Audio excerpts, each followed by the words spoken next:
Marley and Me. Chapter 1. The New Puppy. My name is John Grogan and I love dogs. When I was 10 years old, my father gave me my first dog. I called him Sean. Sean was my best friend. He went everywhere with me, and he was very obedient. When I called him, he came to me. He played with me and he walked next to me without a leash. In the car, he sat next to me quietly. After many years, Sean died. He was 14 years old. By that time, I wasn't a boy, I was a man. I had my first job. Sean was a great dog. I wanted to get another dog, but it had to be as wonderful as Sean. Some years later, I moved to Florida and married Jenny. Jenny and I had jobs with newspapers. We were very happy. We were young and in love, and life was wonderful. One day, I bought a plant for Jenny. It was very large, with beautiful white flowers. Jenny loved it maybe too much. Every day, she gave it water. In the end, the plant got sick and died.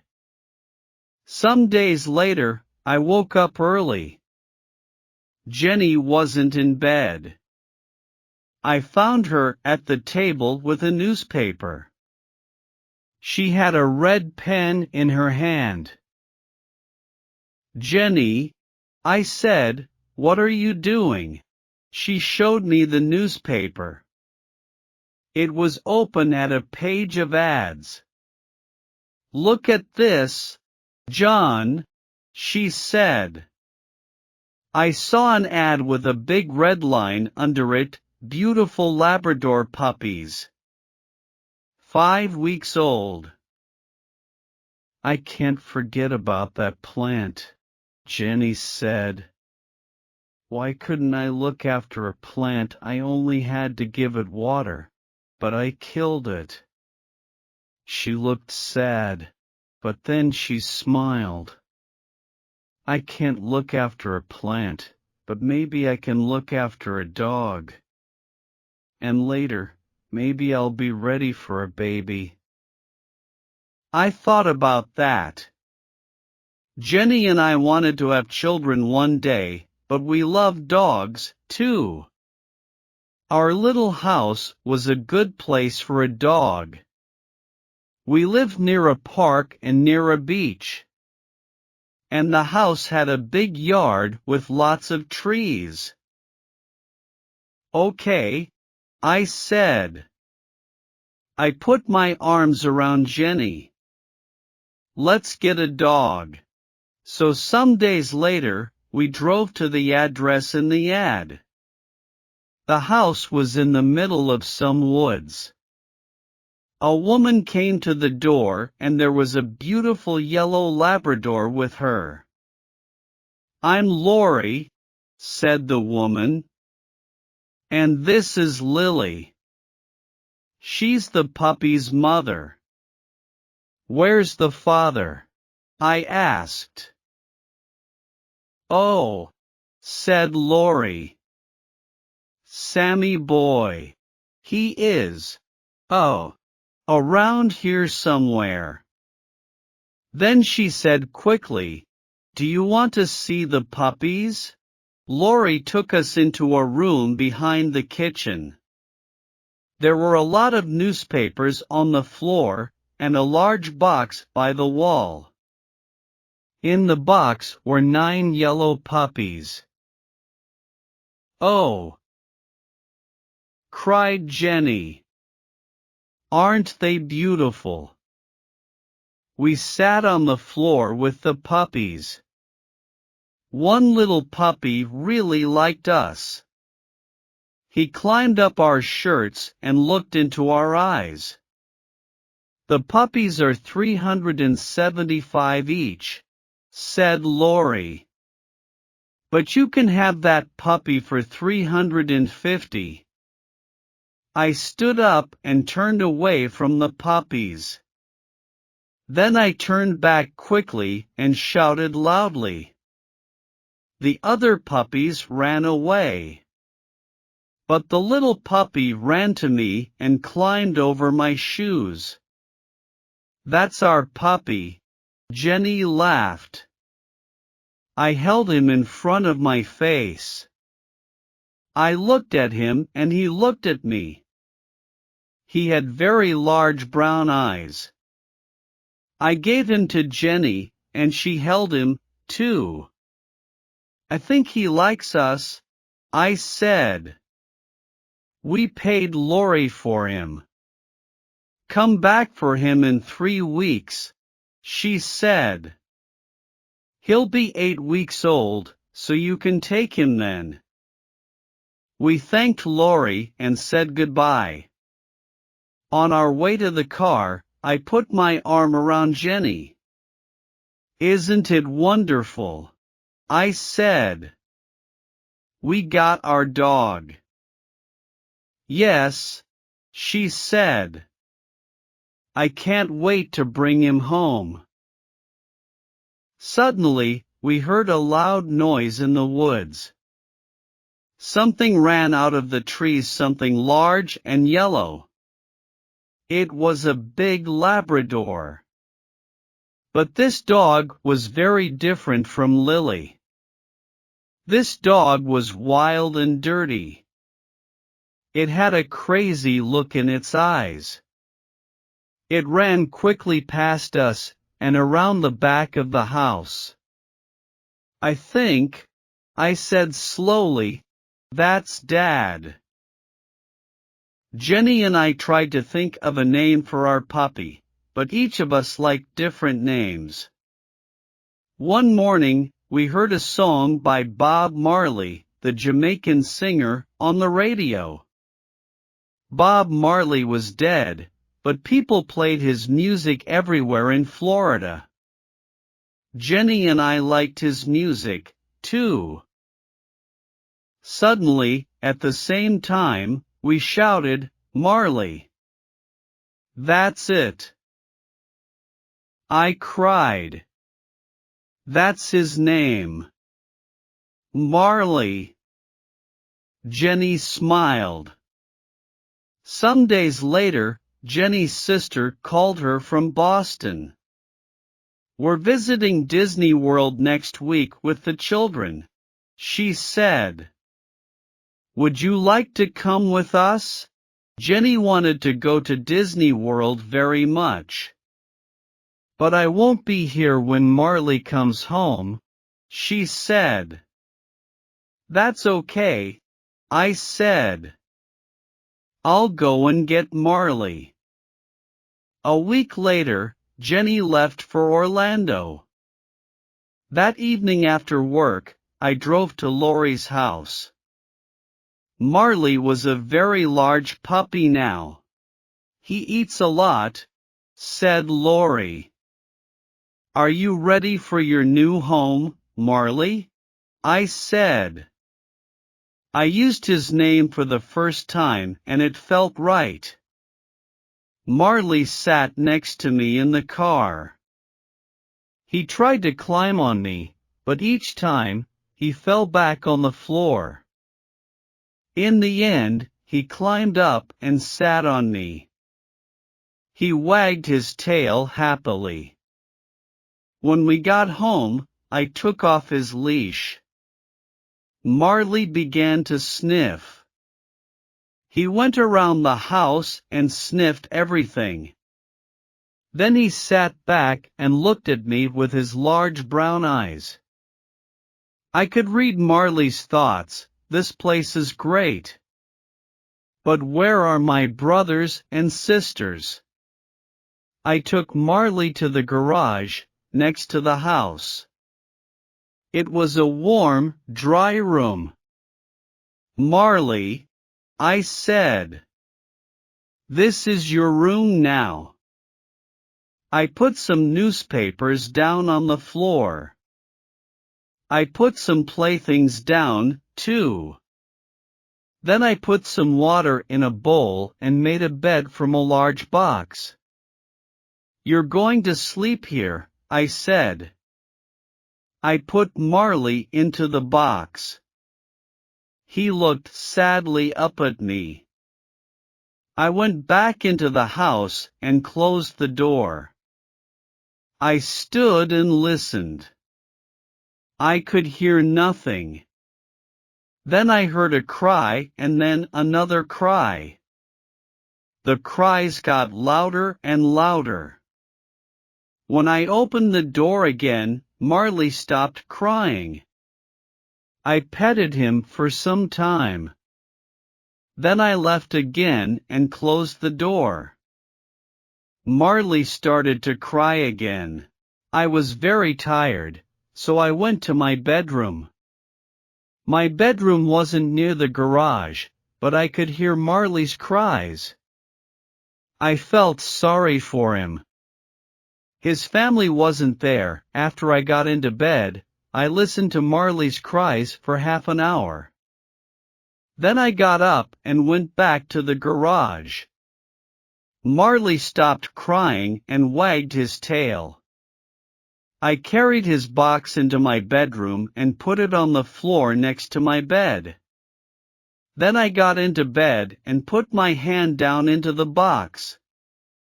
Some minutes later, Marley was asleep. I slept, too. Chapter 2. Life with Marley. For the next 3 days, I played with Marley. I lay on the floor and he climbed on me. He followed me everywhere, and he tried to chew on everything. When Jenny came back from Disney World, she played with Marley, too. She held him and petted him. She got up in the night and took him outside. Most of all, she gave him food. Marley ate 3 large bowls of puppy food every day. He got bigger all the time. His head and his paws were very large, and his tail was thick and heavy. When he wagged his tail, he pushed everything onto the floor: magazines and glasses and photos. Marley loved to grab things and hold them in his mouth. He grabbed things from the floor and from the dining room table.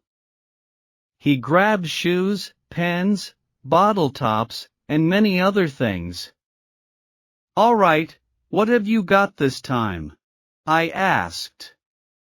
When I opened his mouth, I always found something new inside. Every morning, I took Marley for a walk on the beach. Then I put him in the garage with a bowl of water and some playthings. After that, I went to work. I always said, "Be a good boy, Marley." Jenny came home at lunchtime and gave him food.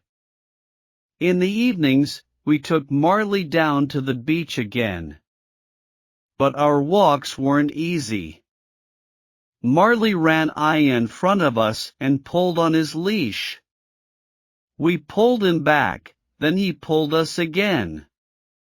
He went this way and that way, and he sniffed everything. We tried to teach Marley, "Come. Stay. Sit. No." But he didn't listen to us. He wasn't obedient. He was like an excited child. But every day he got bigger and stronger. "I killed the plant, but I'm good with Marley," Jenny said happily. One day, Jenny invited a friend to our house. Her friend brought her old dog, Buddy, with her. Buddy and Marley ran and played. Then they were tired, so they lay down in the yard. Some days later, Jenny was with Marley when she said, "Come and look at this, John." I looked, and I saw something small and black in Marley's fur. "Oh, no," I said. "Marley has fleas." They were on his paws, inside his ears, and under his tail. "Buddy had fleas and he gave them to Marley," said Jenny angrily. She ran out and got into her car. Half an hour later, she came back with bags of chemicals. First, she washed Marley's fur with the chemicals. Then she put him in the garage and cleaned the house carefully. I cleaned the yard. Every day after that, we looked in Marley's fur, but we couldn't see any more fleas. Some weeks later, Jenny said, "John, I'm going to have a baby." "That's wonderful," I said. I was very happy. We were ready for a baby now. Then Jenny said, "But will those chemicals be a problem?"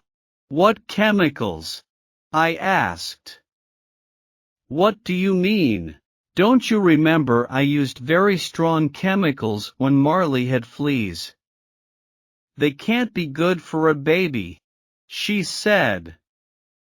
She talked to her doctor about the chemicals.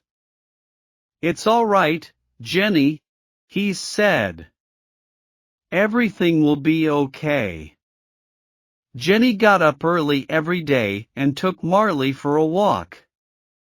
She ate lots of fruits and vegetables.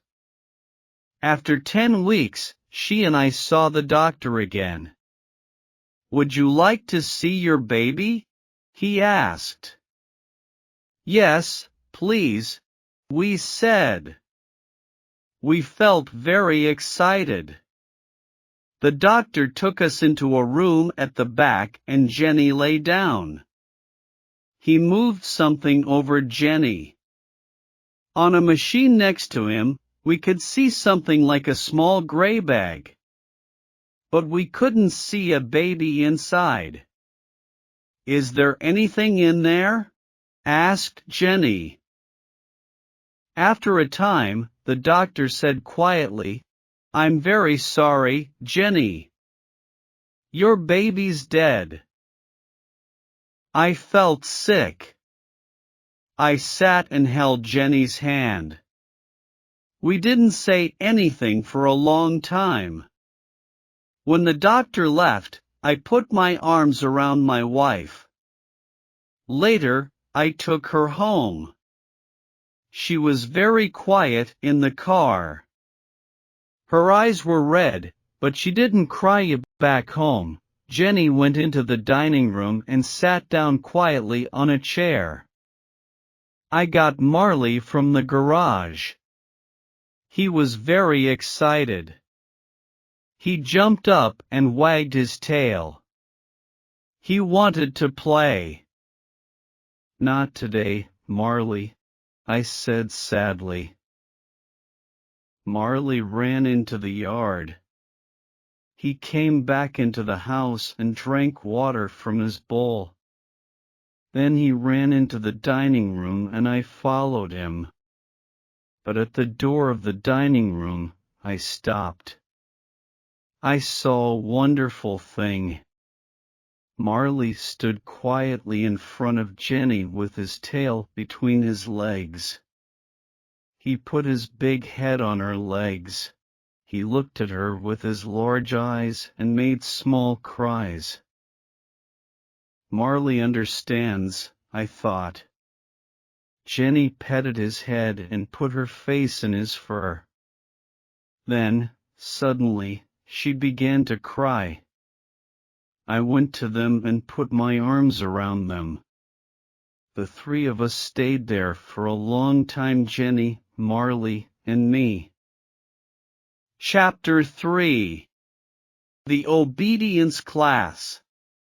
When Marley was 6 months old, Dr. J, the animal doctor, told us about an obedience class. We loved Marley very much, but he wasn't an obedient dog. Every day he got bigger and stronger, and he didn't listen to us. He jumped up on us. He grabbed things in the house and chewed them. When I bought flowers for Jenny, Marley ate them. We met the teacher of the obedience class. She had a cold face and she didn't smile. There are no bad dogs, she said, but there are some very weak people. The class was every Tuesday evening. We put Marley into the car and drove to the first class. When Marley saw the other dogs, he got very excited. A party! He jumped out of the car. I ran after him, but I couldn't catch him. Marley sniffed every dog before I caught his leash. "Take that dog back to his place in the line," said the teacher. "Who is going to be his boss, you or your wife?" "I am," I said. "Me, too," said Jenny. "No," said the teacher. "A dog can only have one boss." "Okay," said Jenny. "I'll do it." The other dogs sat quietly in a line. Jenny took Marley to his place. I stood and watched. Suddenly, Marley saw another dog at the end of the line. That dog looked interesting. He started to pull Jenny. She tried to stop him, but she couldn't. Marley was stronger than Jenny, so he pulled her to the other dog.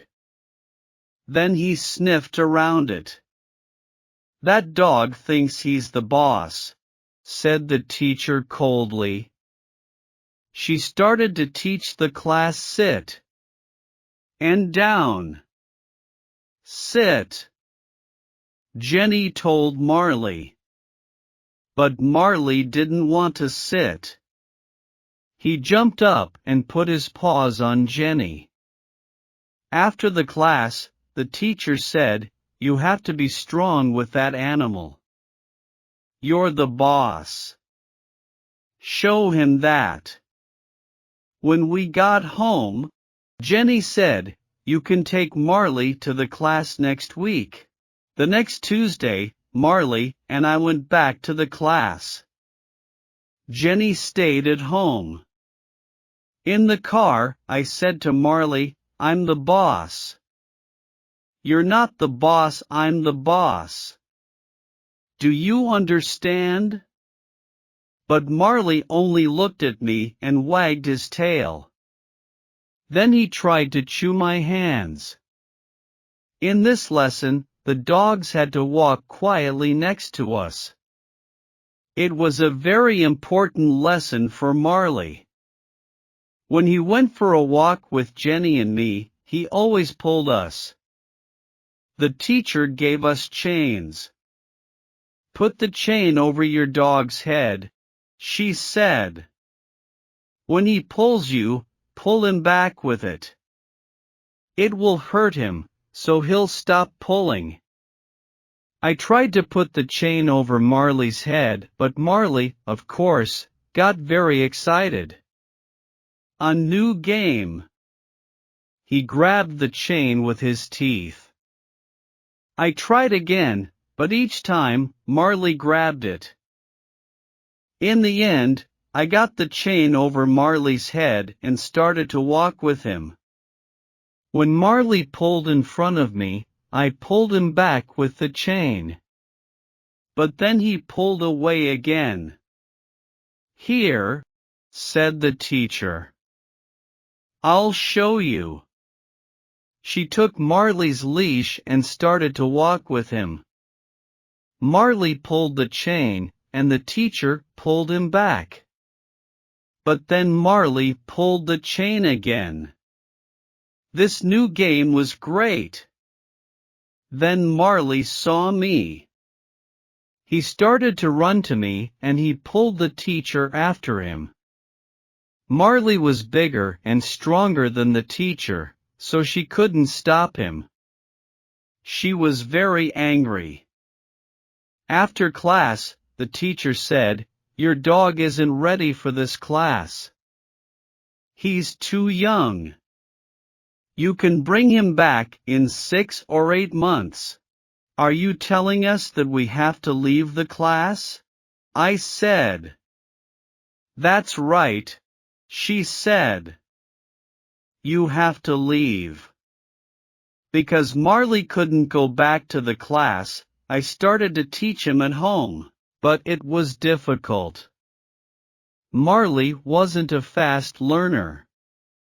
We had another problem with Marley. In Florida, there were often thunderstorms. Marley was afraid of loud noises.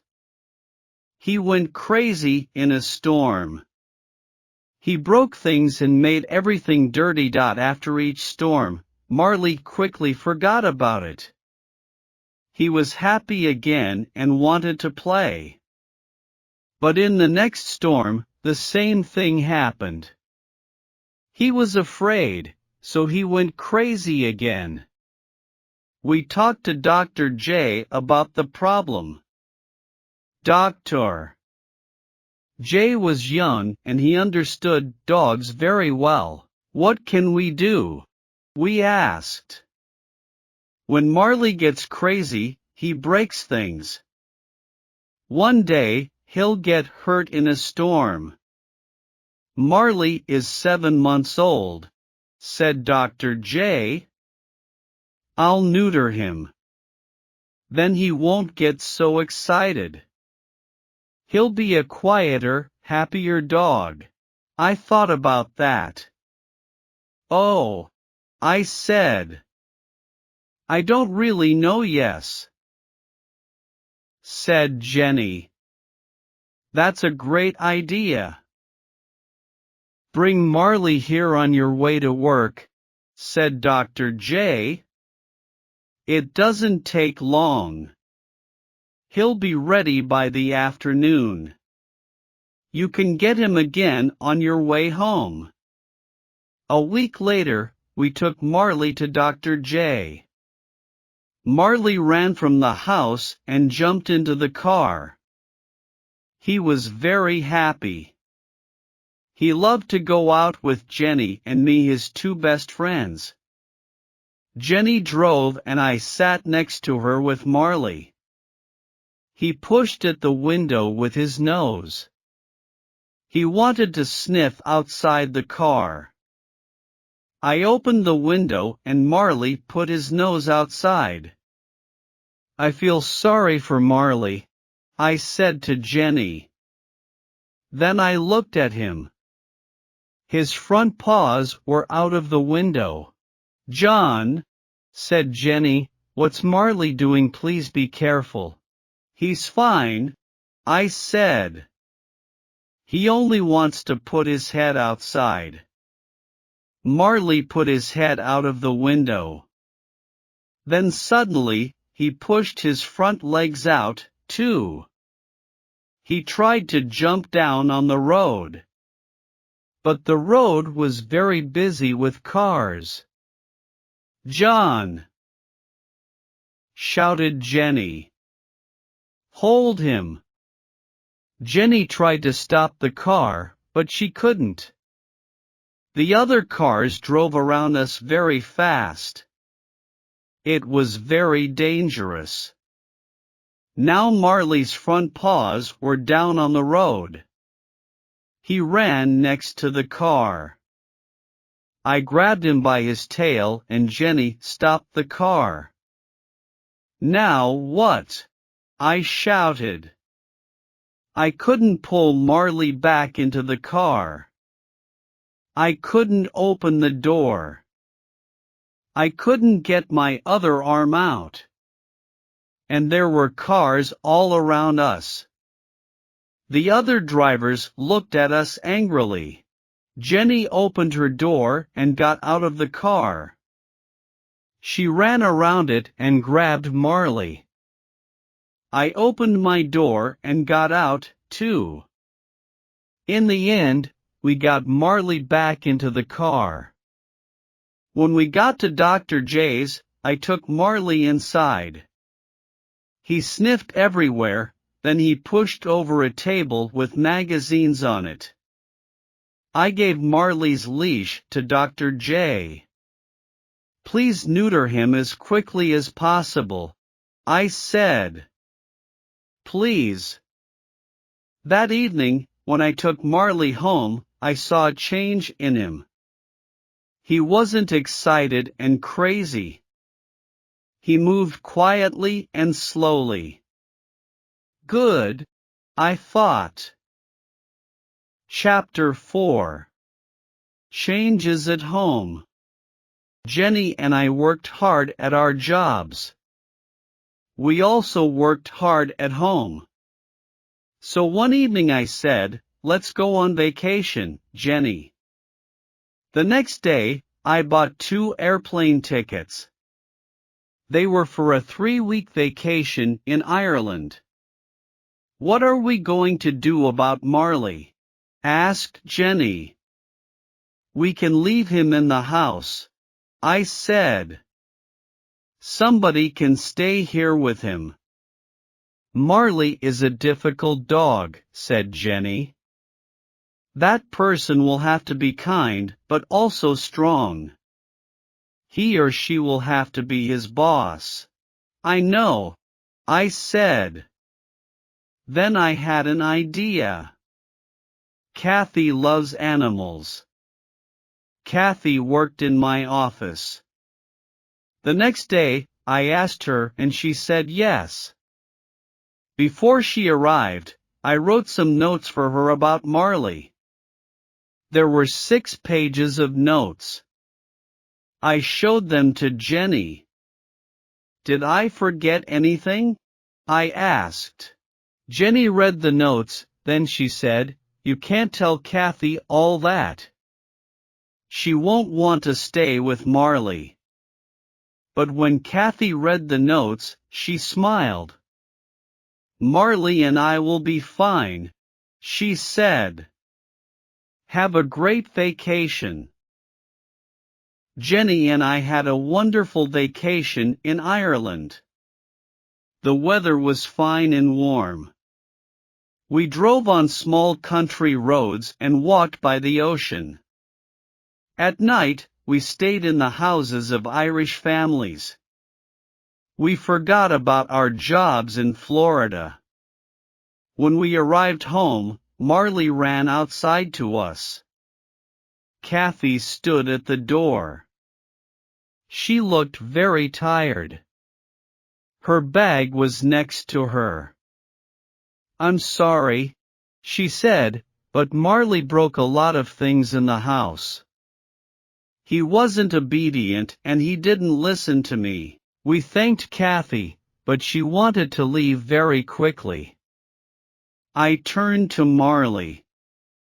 "All right, Marley," I said. "Tomorrow you're going to learn about obedience." The next morning, Jenny and I went back to work. But first, I put the chain around Marley's neck and took him for a walk. Marley started to pull me. "Sit, Marley," I said. "Marley, Saturday, okay, let's try that again," I said. We started to walk and Marley pulled me again. I made the chain very short and pulled him back. It hurt him, but it was the only way. In the end, he learned his lesson.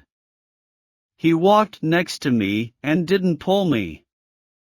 I felt very happy. "Good, Marley," I said. "I'm the boss." Some days later, Jenny called me at the office. "John," she said, I went to see the doctor. I'm going to have a baby. This time, Jenny and I were very careful and we put away every chemical in the house. Jenny looked well. She got up early each morning and took Marley for a walk by the ocean. When we went to the doctor, we saw our baby on the machine. But I didn't forget about Marley. I worked with him every day. Marley was more obedient now, but he didn't listen to me all the time. He came when I called him sometimes.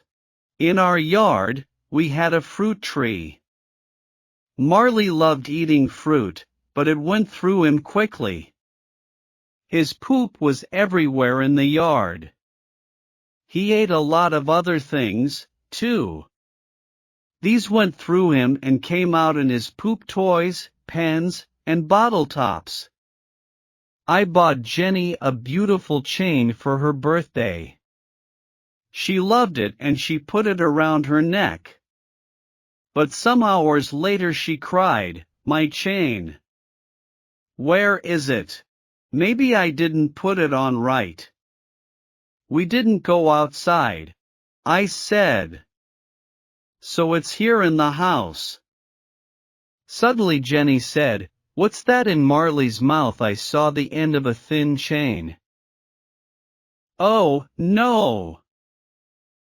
I cried. "Okay, Marley, it's all right. Come here now. Please give us the chain." But Marley only looked at us. Suddenly, he threw his head back. "He's eating the chain!"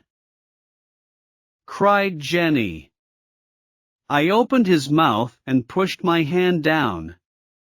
But I couldn't find the chain.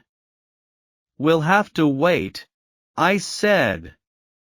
"The chain will go through Marley and come out in his poop." I gave Marley lots of fruit. We waited for 3 days. I followed Marley everywhere. When he pooped, I looked for the chain. But it wasn't there. On the 4th day, I found it.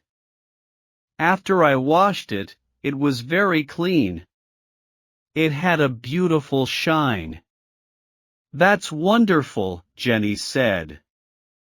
"It shines better than before." Jenny wore that chain for years. When I saw it, I always thought of Marley. Our son was born in St. Mary's Hospital in Palm Beach. We called him Patrick Can, Irish name. "Things are going to change at home for Marley now," said Jenny. "Maybe he won't like the changes." I brought Jenny and Patrick home from the hospital. Patrick was asleep and we put him on our bed. Then we went to the garage and brought Marley into the house. He followed Jenny into the bedroom, but he didn't see Patrick on the bed. Then Patrick made a small noise and Marley's ears went up. Where did that noise come from? Patrick made another noise. Marley held up a paw, and Jenny and I watched him. What's Marley going to do? I thought. Marley jumped up onto the bed. I pulled him back quickly and held him. Patrick's eyes were very wide. But Marley didn't want to hurt Patrick. He sniffed all around him. Now Marley had a new best friend. When he was near Patrick, he wasn't wild and crazy. At night, he slept under Patrick's bed. 6 months later, Patrick started to move around. Marley lay on the floor and Patrick climbed over him. Sometimes Patrick pulled Marley's fur. But Marley lay quietly and didn't move. We were parents now and we were happy. We had our wonderful baby. We had our dog. We had our house by the ocean. Life was good. Then, when Patrick was 9 months old, Jenny said, "I'm going to have another baby." Chapter 5. Difficult Days. Sometimes, bad things happened in our street. One night, in October, Jenny and I were in bed. Marley lay on the floor next to me. Suddenly, I heard a cry. The cry of a girl. It came from the street outside. I felt afraid, but I jumped out of bed. "Come with me, Marley," I said. "Please, John, don't go out there," said Jenny. "Call the police," I said. "I'll be careful." I held Marley by the end of his chain. The girl cried again. We went outside, and a man ran away down the street. 2 young men ran to me. "Go and stay with the girl," they shouted. "Help her. We're going after the man." I ran to the girl. She was my neighbor's daughter, Lisa. She was 17 years old. Her shirt was red and wet. "What happened?" I asked. "I was in my car," she said. "A man got in and put his hand over my mouth. He said, 'Don't make a noise.' But I did, and he cut me with his knife." I held Lisa in my arms. "It's going to be all right," I said. But I didn't really think that. Lisa's face was gray, and she was very weak. I looked at Marley. He stood and looked down the street. He looked strong and ready for a fight. Nobody could get past him. Some minutes later the police arrived, with doctors, and they took Lisa away. A policeman asked me questions. Then I went home with Marley. Jenny met us at the door. "Marley was a different dog tonight," I said. "Nothing can hurt us when he's with us." I looked at Marley. "You did well tonight," I said. "Lisa didn't die. She got well again. But I never forgot that night." One night, when Jenny and I were in bed, she said, "John, I think the baby is coming. Please call the doctor." Something's wrong, I thought. It's too early for the baby. I took Jenny to the hospital. "Your baby is too small," the doctor said to her. "We have to stop him coming out. You'll have to stay in the hospital." Jenny was in the hospital for 12 days. I stayed at home with Patrick and Marley. I did the housework. I cooked and washed clothes. In the evenings, I was very tired. Marley sat and looked at me sadly. I could read his thoughts. "I don't understand. Why doesn't John want to play with me? Why doesn't he take me for walks? And where's Jenny? I didn't do things at home very well. I left the bathroom door open all the time. Marley loved to go into the bathroom and to drink water from the shower." One day, I took Patrick on a visit to the hospital. "What did you do to Patrick?" Jenny asked. "What do you mean?" I asked. "He's fine. Look at him," said Jenny. I looked. His arms were in the legs of his baby clothes. Jenny called my Aunt Anita. She also lived in Florida, but in a different town. "Please can you look after John and Patrick," she said. 2 days later, Aunt Anita arrived. She did the housework and everything at home was fine again. When Jenny came home, she had to stay in bed all day. This was a very difficult time for her. She couldn't cook or go for a walk. Worst of all, she couldn't hold Patrick. Marley brought his playthings into the bedroom and lay on the floor next to Jenny. He stayed there day and night. Aunt Anita had to go home to her husband. So I had to look after the house again. Then, one day, When the doctor visited Jenny, he said, "You can get up now. The baby is bigger." Jenny was very happy. She got up and played with Patrick and Marley. She started to do the housework. The next day, we went to a Greek restaurant for lunch. But suddenly, the baby started to come, so I took Jenny to the hospital. Then everything happened very quickly. 1 hour later, I held my beautiful new son in my arms.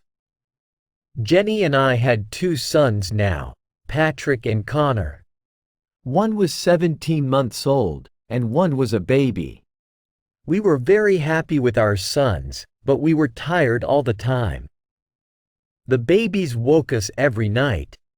We couldn't sleep for more than 2 hours. Connor had problems with Jenny's milk. After he drank, he was sick. So Jenny was very sad. "What's wrong with me?" she said. "Connor doesn't like my milk. Maybe I'm not a good mom." She started to get angry quickly. She didn't get angry with Patrick and Connor, but she was often angry with Marley and me. Marley could do nothing right. I bought a plant and planted it in the yard. The next day, Marley pulled it out and ate it. Then he broke a door in the house. He went crazy when there was a thunderstorm. One day when I got home from work, I found Marley with Jenny. Jenny was very, very angry. "Why do you break everything?" she shouted. "You're a very bad dog." Marley stood with his head down, and she hit him again and again. I went and grabbed Jenny's arms. "Hey! Hey! Hey!" I shouted. "Stop! Stop!" I looked into Jenny's face, but the look in her eyes was new to me. Her face was the face of a stranger. "Get him out of here," she said. "Get him out of here now." She couldn't mean it. She loved this dog. I walked out of the door. Marley ran and jumped around. He wasn't hurt. I took Marley into the street and said, "Sit." He sat. I put his chain over his head with the leash. Then I took him for a very long walk. When we got home, Marley was very tired. I took off Marley's leash and he ran to his bowl. The water went everywhere on the floor. I cleaned it. Jenny sat in a chair with Patrick and Connor. When I walked past her, she said quietly, "I want that dog to leave." I felt very sad. Marley was my friend and I loved him. I didn't want to find a new home for him. But I also had a wife and 2 small children. I had to think about them. I talked to my friends and neighbors about Marley. "Do you want a Labrador?" I asked. But nobody did. I looked in the newspapers. They were full of ads from people within dogs, and a lot of the ads were for Labradors. These people paid a lot of money for their dogs, I thought. But now they're looking for new homes for them. Maybe Labradors are too difficult, too big and strong. Marley wasn't an easy dog. He wasn't obedient and he broke things. But we brought him to our home when he was a puppy. He loved us and we loved him. He was our dog. I took Marley back to the obedience class. A different teacher was there now. This time, things went better. I said, "Sit," and Marley sat. I put the chain around his neck and he walked quietly next to me. I said, "Stay," and he stayed. I walked away from him, but he didn't move. Then I turned and said, "Come." Marley ran quickly to me. "Good boy, Marley," I said. "Good, good, good boy." At the end of the 8 weeks, the teacher gave me a paper. It said, Marley did well in the obedience class. I was very happy. On the way home, I sang. After this, a wonderful thing happened. Jenny got better. She stopped being sad and was strong and happy. She was a good mother to Patrick and Connor, and she was kind to Marley again. She danced around the room with him. Sometimes at night, when he was quiet, she lay on the floor with him, her head on his neck. Jenny's here with us again, I thought. That's great. Chapter 6. Marley makes a movie. Jenny's friend Colleen worked for a film company. One day, Colleen called Jenny. My company is making a film about a family in Florida, she said. They want pictures of a family home. Can I come and take some pictures of your house? Colleen came and took photos of our home and the children and of Marley, too. She showed them to her boss, Bob Goss. Some days later, Jenny called me at work. Bob Goss is making a movie about a family with a dog, she said excitedly. So he's looking for a dog, a big, family dog.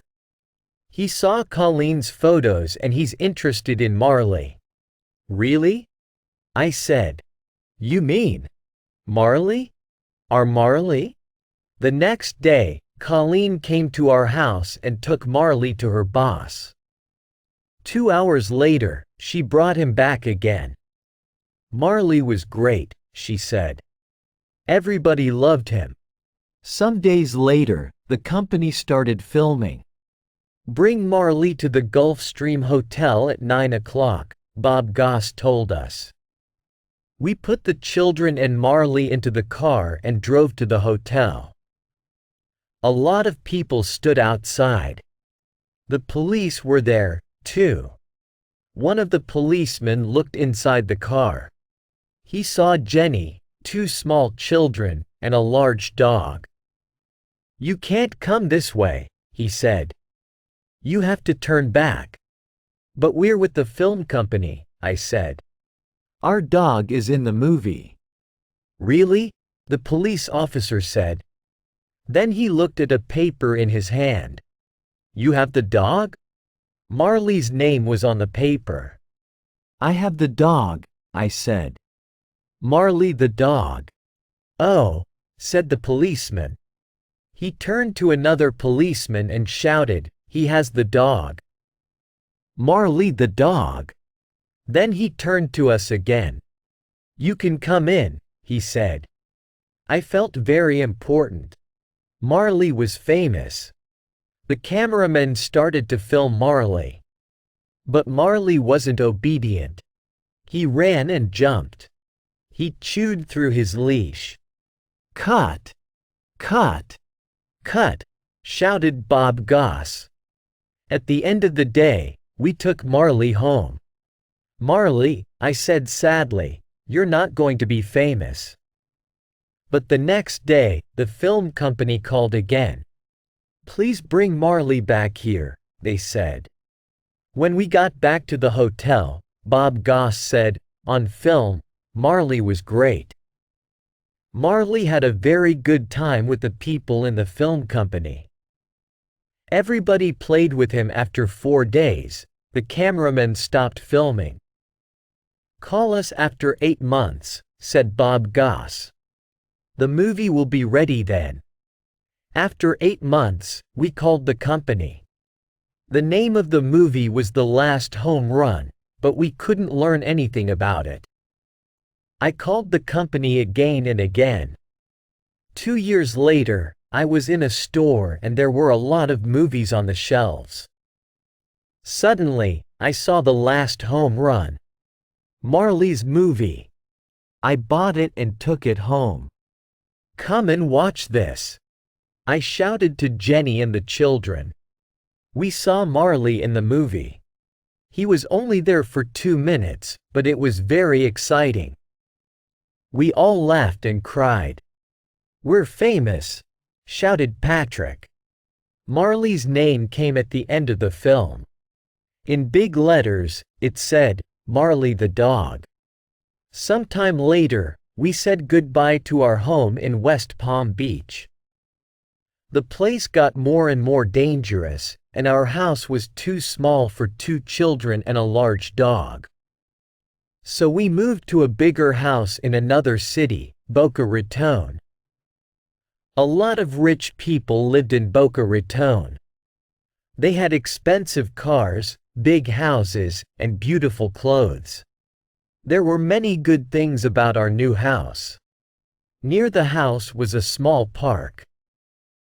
But, best of all, it had a pool. We all loved the pool, but Marley loved it most. He jumped in with me and climbed on me. But there was a problem with the garage in our new house. It had no windows and it got very hot in summer. So we couldn't put Marley in it when there was a thunderstorm. I took Patrick and Connor to the pet store and we bought a strong cage for Marley.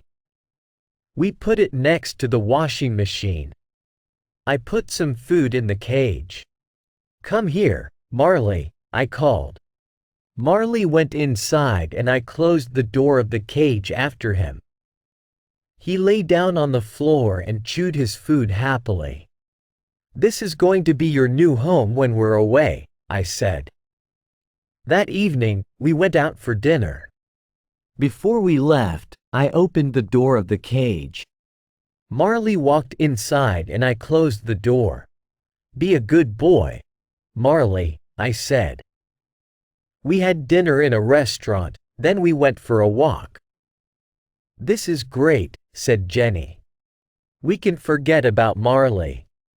We know he's fine in the cage." She smiled happily. We went home and walked to the front door. I looked at the window next to it. Something was there, in the window, something black and wet. It was Marley's nose. "What's that?" I said. "How could Marley?" When I opened the front door, Marley ran to us happily. Everything in the house was fine. Then we looked at the cage. The door was open. "But how did Marley get out?" asked Jenny. "He opened the door from inside," I said. "He's smart, and he's very strong." Day after day, when we left the house, we put Marley into the cage. When we came home, sometimes he was there. Sometimes he was at the window. We tried to make the cage stronger, but Marley was stronger than the cage. When he wanted to get out, he pushed the door open. Chapter 7. The World's Worst Dog. Many people in Boca Raton had dogs. But their dogs were very different from Marley. Most of these dogs were very, very small. Rich women carried them in their handbags and took them into expensive stores and in their fast cars. Marley wanted very much to be friends with these small dogs, but the dogs didn't want to be friends with Marley. The weather in Boca Raton was very good, so lots of restaurants had tables and chairs outside. Customers brought their dogs with them to the restaurants. People ate their food or drank coffee, and their dogs lay quietly on the ground. One Sunday afternoon, we went out for lunch. We parked our car and walked up and down the street. Many other people were out with their dogs, too. Marley walked next to me on his leash. We found a restaurant and sat down outside. I put Marley's leash around one of the legs of the strong, heavy table. The waiter came and we asked for some drinks. Then Jenny held up her glass happily. "To a beautiful day with my beautiful family," she said. Suddenly, our table started to move. It moved quickly between the other tables and the other customers. "What's happening?" I thought. Then I saw a small white dog across the street. "Marley's going to that dog," I shouted. "We have to stop him." We jumped up and ran after Marley and the table. "Sorry. Sorry. Sorry," we shouted to the other customers. I ran and grabbed the table. Jenny grabbed it, too. We held it and it stopped moving. I turned around and saw the faces of the other customers. Everybody looked at us with their mouths open. We carried the table back to its place, and a waiter came. "I'll get some more drinks for you," he said. "No," said Jenny. "We'll pay for our drinks and leave." Jenny and I had another baby. This time it was a girl and we named her Colleen. When Colleen was 2 months old, I had my 40th birthday. I wanted to do something exciting on my birthday, but it was a very quiet day. When I arrived home from work, Jenny was tired. By 8:30, all 3 children were asleep and Jenny was, too. I felt a little sad. I took a drink outside. I sat and looked at the ocean. Marley lay on the ground next to me. I thought about my life, then I thought about Marley. He wasn't a puppy now, he was 6 years old. But he loved life and he was very happy. "Marley," I said, "it's only you and me tonight." I held up my glass. "We're not young, but we're having a good time." Some days later, my friend Jim called me. "Let's go out for a drink on Saturday," he said. Jim came for me at 6 o'clock and we went out to a bar. We talked and laughed. Then the barman called out, "Is John Grogan here?" "There's a phone call for John Grogan." It was Jenny. "The baby's crying," she said. "Can you come and help me?" "I'll take you home," Jim said. When we turned into my street, I saw a lot of cars. "Somebody's having a party," I said. Jim stopped the car outside my house and I invited him inside. Then, suddenly, the front door opened. Jenny stood there with Colleen in her arms. She had a big smile on her face. I looked into the yard. There were lots of people around the pool, my friends and neighbors. "Happy birthday, John!" they shouted. I wanted to take Marley to the beach. You couldn't take pets onto most beaches in South Florida, but one small beach was different. Everybody called it Dog Beach. On Dog Beach, dogs could run freely. They didn't have to be on a leash. One morning in June, I took Marley to Dog Beach. There were lots of people with dogs, but the dogs were on leashes. "What happened?" I asked a man. "The police came," the man said. "We have to use a leash." So I walked Marley on his leash. But I felt sorry for him. After our walk, I gave Marley a bowl of water. Then a man arrived with a big black dog. It looked dangerous. "Don't be afraid of him," said the man. "This is Killer. But he's very friendly. He doesn't fight other dogs." I told the man about the police. "That's stupid," he shouted. "This is Dog Beach." He took off Killer's leash, and Killer ran into the water. Marley looked at Killer and then he looked at me. I could read his thoughts. "Please. Please. Please. I'll be good." But then Marley started to drink from the ocean. "Stop that, Marley!" I cried. "You'll be sick." But Marley didn't listen to me and he didn't stop drinking. Then he started to turn around in the water. "Oh, no," I thought. I ran into the water. But it was too late. Marley pooped everywhere. "Hey, Somebody shouted angrily. "Get your dog!" "Marley, no!" I shouted. I could feel everybody's eyes on me and on Marley. "No, Marley, no! No! No! No!" Marley's poop was everywhere. The other people grabbed their dogs. Marley came out of the dirty water and looked at me happily. "But we had to leave." "That wasn't nice," the man with killer said. "Sorry," I said. I put Marley's leash on him. Other dogs didn't drink water from the ocean. Marley wasn't a bad dog, but sometimes he did stupid things. "What's wrong with you, Marley?" I said on the drive home.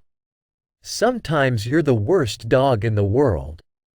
I never took Marley to the beach again. Chapter 8.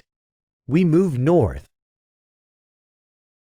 When Colleen was 2 years old, I got a job with a magazine in Pennsylvania, in the northeast of the United States. We were ready for a change from Florida. There were too many people and cars. The weather was always hot, with a lot of thunderstorms. We wanted to live in a quiet place in the country. We wanted to see summer, winter, spring, and fall. Most of all, we wanted to see snow. Our new home was very beautiful. There was a small river near our house and there were woods all around it. Marley was very happy. Fi loved playing in the woods and running after small animals. 3 weeks after New Year, it snowed. The children were very excited because it was their first time. We put on warm jackets and ran outside. Marley followed us. Marley was very funny in the snow. He fell down all the time. Snow lay on his fur and his face. I could only see a black nose and 2 brown eyes. I could read his thoughts. "I don't understand. What's this? It feels so cold and wet." But then Marley jumped up again. He ran around the yard and jumped through the snow. The children laughed happily, and Marley was happy, too. We had a great time. It was almost the end of our first winter in Pennsylvania. We were very happy in our new house. But Marley was 9 years old now. He moved more slowly and he slept for most of the day. Sometimes when I took him for a walk, he got very tired. His fur in many places was gray, not yellow. Life with Marley wasn't easy. He cost us a lot of money. He ate a lot of food and he broke a lot of our things. We could never change him. We knew that. But he was one of our family. He loved us and we loved him. That spring, I said to Jenny, "Let's get some farm animals." "Okay," she said. "But we don't have a place for big animals. Let's get some chickens. Then we can have eggs every day." Jenny talked to one of the moms at the children's school. Donna lived on a farm. She gave Jenny 4 baby chickens.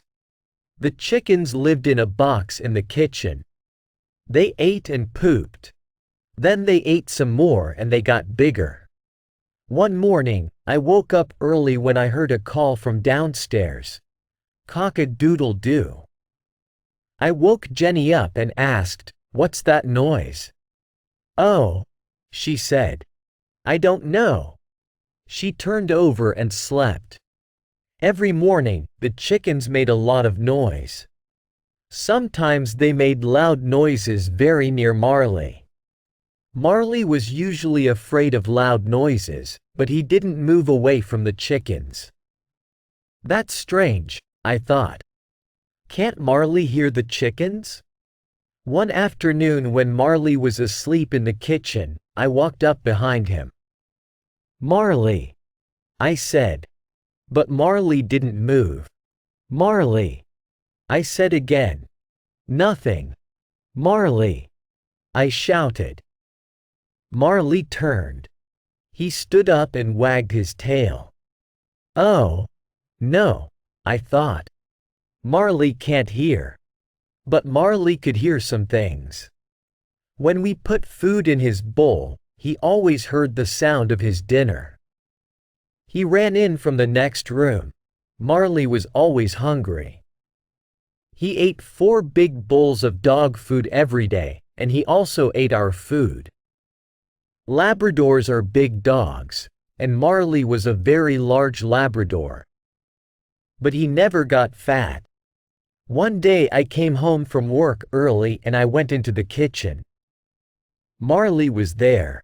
He didn't see me and he didn't hear me. There was a sandwich on the kitchen table. Marley stood up and put his paws on the table. Then he ate the sandwich. "What are you doing, Marley?" I asked. "You are a bad dog." But he didn't hear me. He ate the sandwich happily. I put my hand on Marley's fur and he jumped. When he saw me, he lay down on the floor. He looked up at me and I started to laugh. I couldn't be angry with Marley. He was old now and he couldn't hear. I couldn't change him. The chickens weren't afraid of Marley and he never tried to catch them. They walked around the yard and Marley went with them. Chapter 9. Marley gets older. Jenny and I had a good life. Our children were young. We felt young, too. But when we looked at Marley, we saw many changes.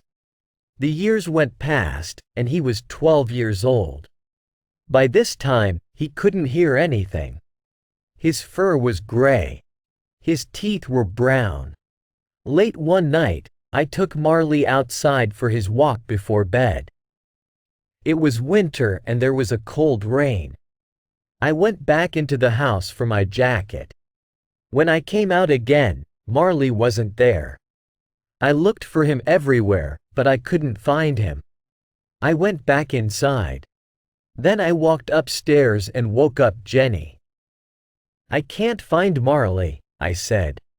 "He's out there in the rain." Jenny pulled on her jeans and shoes and we went outside again. I walked slowly through the woods and called for Marley. Jenny went a different way. We were very wet and cold. "Let's go home and get warm," I said. "I'll get the car and come out again." We walked back to our house. Suddenly, we saw Marley. He stood outside the house, out of the rain. When he saw us, he was very happy. I felt angry with him, but then I was happy, too. I brought him inside and dried him. Marley was very tired. He went to sleep and woke up at noon the next day. Marley couldn't see well now. His fur started to fall out, too. Jenny cleaned the house every day, but his hairs were everywhere. But Marley's biggest problem was his hips. They hurt him a lot and he couldn't move quickly. He couldn't climb the stairs easily. But he tried to follow us everywhere. Marley had good days and bad days. One spring evening, I took him for a short walk around the yard. The night was cold and there was a light wind. I ran and Marley ran with me. "Marley," I said. "You're a puppy again." We ran back to the house. There were 2 small stairs in front of the door. When Marley tried to climb the stairs, he fell down. He lay on the stairs and looked sadly up at me. Marley was too heavy for me. I couldn't carry him, so I had to push him up the stairs. Then he stood up and went into the house. When I looked at Marley, I thought, we only have one life and it can change very quickly. I enjoyed my job on the magazine, but I really wanted to work for a newspaper again. Newspapers were more exciting, and I liked writing about big stories. I also liked getting letters and calls from readers. A friend told me about a job on the Philadelphia Inquirer. This was one of the best newspapers in the United States. I wrote to the newspaper and I got the job. I was very happy. In the summer, Jenny visited her sister in Boston. She took the children with her. I didn't go because I was busy with my new job. Every day, I was away from home for 10 or 12 hours, so we took Marley to a vacation home for dogs. Some days later, an animal doctor called me from the home. "I'm sorry," she said, "Marley's very sick." When he saw the other dogs, he got very excited. He ate his food too quickly. Then he had a bad problem with his stomach and he almost died. He's a little better now, but it will happen again. "Oh," I said. "What are you saying? Do you want us to help end Marley's life?" she said. "I'm sorry." "Oh," I said. I couldn't think. I have to talk to wife. I called Jenny in Boston and we had a long conversation about Marley. In the end, Jenny said, "The doctor's right. We have to do the best thing for Marley." I called the doctor back. "Yes, Marley's a very old dog," I said. "Life isn't so good for him now. He doesn't have many teeth and he can't hear. His hips hurt him, too." "Yes," she said. "Maybe we have to put him to sleep. But I'll call you again in an hour." When the doctor called again, she said, "Marley's a very sick dog, but he isn't getting worse." The next morning, she called again. "We can wait," she said. "Marley's eating. You can take him home tomorrow." I was very happy. The next evening, after work, I went to the dog's home. Marley was very thin and weak. I thanked the doctor. "Everybody here loves Marley," she said. One of the workers helped me put Marley into the car. Then I drove him home. He couldn't climb the stairs to the bedroom and I didn't want to leave him. So, that night, I put a sleeping bag on the floor and lay down next to him. "Tomorrow Jenny and the children are coming back," I said. "But tonight, Marley, it's only you and me." I thought about my first night with Marley, when he was a small puppy. That night, he cried for his mother, and then he slept in a box next to my bed. Now, 13 years later, here we were again. I put out my hand and petted him. In the next weeks, Marley got a little better. A lot of the time, he lay on the floor in the family room, asleep in the sun. But one morning, when I was in the bedroom, I heard a noise. Then Connor shouted, "Help!" Marley fell down the stairs. Marley lay at the bottom of the stairs. Jenny and I ran to him. But then he got up and walked away.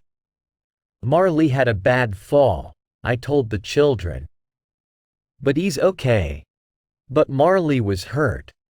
When I got home from work that evening, he couldn't move. When he saw me, he tried to get up. But he fell down again on the floor. "I don't think Marley can go upstairs again," I said. But I was wrong.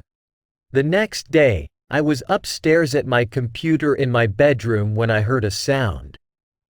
I turned around. Marley stood at the bedroom door. "Marley," I said. "What are you doing here?" I went to him and petted him. Then I looked into his eyes. "Marley," I said, "you're going to tell me when it's time, right?" Chapter 10. A Great Dog. Winter arrived early that year. The children waited for the snow. Can Marley live through another winter? I thought. Jenny and I took the children to Disney World in Florida. It was their first Christmas away from home and they were very excited. Jenny took Marley to the animal doctor's office. They gave him a home there and watched him carefully. We had a great family vacation. But on the way home, somebody called us from the doctor's office. Marley's very tired, she said, and his hips are really hurting him. The next day, Jenny went for Marley. He got out of the car, but he couldn't walk into the house. He lay on the ground outside. Jenny called me at work. "I can't get Marley inside," she said. "He can't get up." I left my office and went home. When I arrived, Marley was inside the house. But he was very sick. He lay on the floor. For the first time in 13 years, he didn't get up when he saw me. His eyes followed me, but he didn't move his head. I looked at his stomach. It was very big. I called the animal doctors. "Bring Marley here now," a young woman doctor said. I looked at Jenny and she looked at me. "Marley has to go to the hospital," we told the children. "The doctors are going to try to make him better. But he's very sick." With Jenny's help, I put Marley into the back of the car. He lay on the floor. I petted his head. "Oh, Marley," I said again and again. At the hospital, I helped him out of the car and took him inside. The young doctor took him away. Then she came back and showed me some pictures of the inside of Marley's stomach. "I'm very sorry," she said quietly. "We can't do anything for Marley now." "I understand," I said. "Please can I say goodbye to him?" "Yes, of course," she said. "Have as much time with him as you want." Marley was asleep. I got down next to him and ran my fingers through his fur. I held up each ear in my hands. I opened his mouth and looked at his teeth. Then I held up his front paw. "I want you to understand something, Marley," I said. "Sometimes we called you the world's worst dog. But you're not. We never told you this before. But you're a great dog, Marley." A great dog. I sat with Marley for a long time, then I called the doctor. "I'm ready now," I said. I held Marley's head and the doctor gave Marley something. It didn't hurt him. He died quietly. "I want to take Marley home," I said. 2 people brought a large black bag out to my car. Then I thanked the doctor and drove away. When I got home, the children were in bed. I put my arms around Jenny and we cried for a long time. Later, we went outside. We took the black bag out of the car and put it into the garage. Next morning, Jenny told the children about Marley. They were very sad and started to cry. "It's okay," I said. "When you have a dog, this always happens. Dogs don't live as long as people." Connor made a picture and wrote a letter for Marley, to Marley. "I loved you all my life. You were always there when I wanted you. Your brother, Connor Richard Grogan." Colleen made a picture of a girl with a big yellow dog. She wrote under the picture, "I will never forget you, Marley." I found a very good place for Marley, in the ground under 2 big fruit trees. I put the black bag in the ground, and Jenny and the children watched. After I finished, everybody said, "We love you, Marley." Then we went back to the kitchen and told stories about Marley. Sometimes we laughed and sometimes we cried. The next days were very difficult. The house was very quiet. When I came home at night, there was no Marley. Jenny cleaned the house, but his fur was everywhere. On morning, when I put on my shoes, I found some of Marley's fur inside them. Marley was my dog for 13 years. He wasn't an obedient dog, but he was important in my life. I wanted to tell other people about him. So I wrote about him in my newspaper. Nobody called Marley a great dog, or a good dog, I wrote. He was wild and crazy. He had to leave obedience school. He chewed things, and he wasn't very intelligent. But he understood people's feelings, and he was very good with children. A person can learn a lot from a dog. Because of him, I listened to my feelings. Because of him, I enjoyed winter sunlight and the snow and a walk in the woods. Because of him, I can be a good friend. A dog can show us the important things in life. A dog isn't interested in fast cars or big houses or expensive clothes. Give a dog your love, and he will give you his.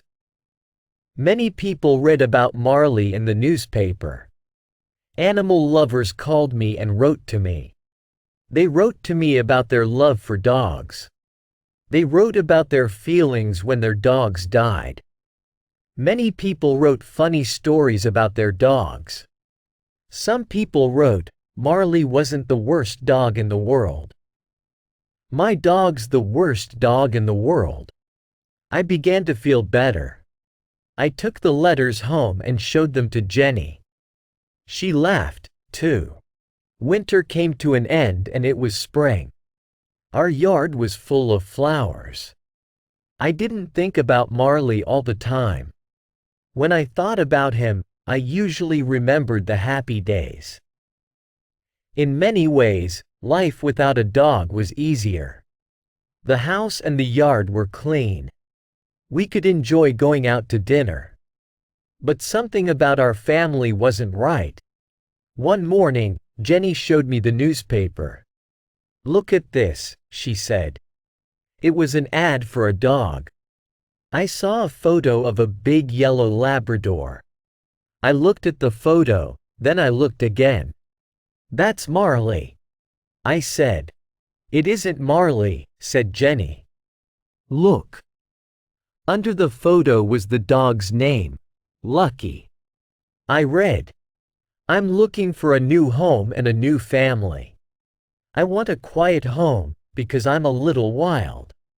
We read the ad and looked at the photo again. We didn't say anything for some time. Then I said, we can go and look at him. Yes, said Jenny. Why not?